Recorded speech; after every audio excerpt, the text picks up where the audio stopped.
Let's hear you, Tamba. Yeah, thank you, Stanton, and good afternoon again. And I think it is also on my mind. We hit 178 years tomorrow as a nation, celebrate our independence, and happy birthday to us, Liberia and Liberians. But I'm just going to share two fun facts, Stanton, for our listeners in Radio Land and those who follow online.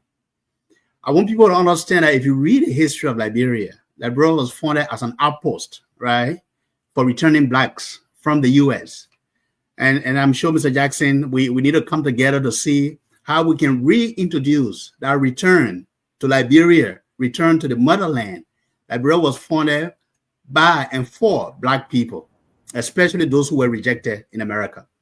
Secondly, people should know that, the American Colonization Society, and Paul, you may know this, but maybe you probably missed it in your intro. They actually got $100,000 grant from the United States.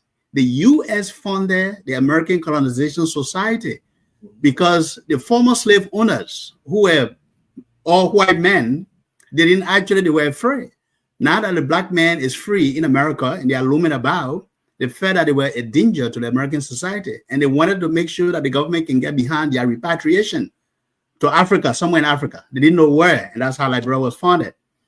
And then secondly, the second fun fact is that, even after 100 years, right, after Liberia's founding, the Black people in America still had to fight for civil rights during the times of Dr. Martin Luther King Jr., and Malcolm X, and all of the other civil rights advocates. So I think the true freedom, that's what I think we should remember as Liberian. Liberia was founded on the same principles of freedom, liberty, and the pursuit of happiness. And this is why we have work to do.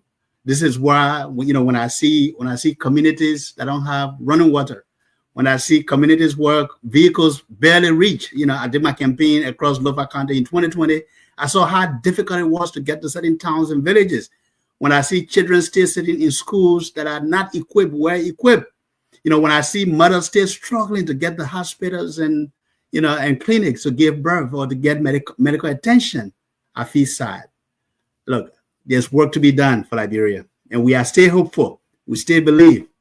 I still believe. We still believe that Liberia can be better. To be independent, or are we saying that no? You know what? We're 50% dependent and 50% independent. What's your take? Are we actually independent if we have the conversation about July 26th? Ask yourself, is Liberia actually an independent country? As per Constitution, hey, we say yeah, but are we sure we are independent? Remain. We understand that we got our independence, yes, indeed, but other countries have, yes, and they have improved greatly. Tamba, what kind of independent day are we celebrating? All dependent day? Yes, Stanton. I think Liberia is going to be celebrating tomorrow an Independence Day, but always with mixed emotions. And here's why. And I do agree with Gray on this, that we are an independent and sovereign nation. We have authority over our land. However, we have been dependent on America and the rest of the world for too long. And Liberia has made history in so many areas. We've been founding members of the United Nations, founding members of so many regional organizations, like AU, MRU,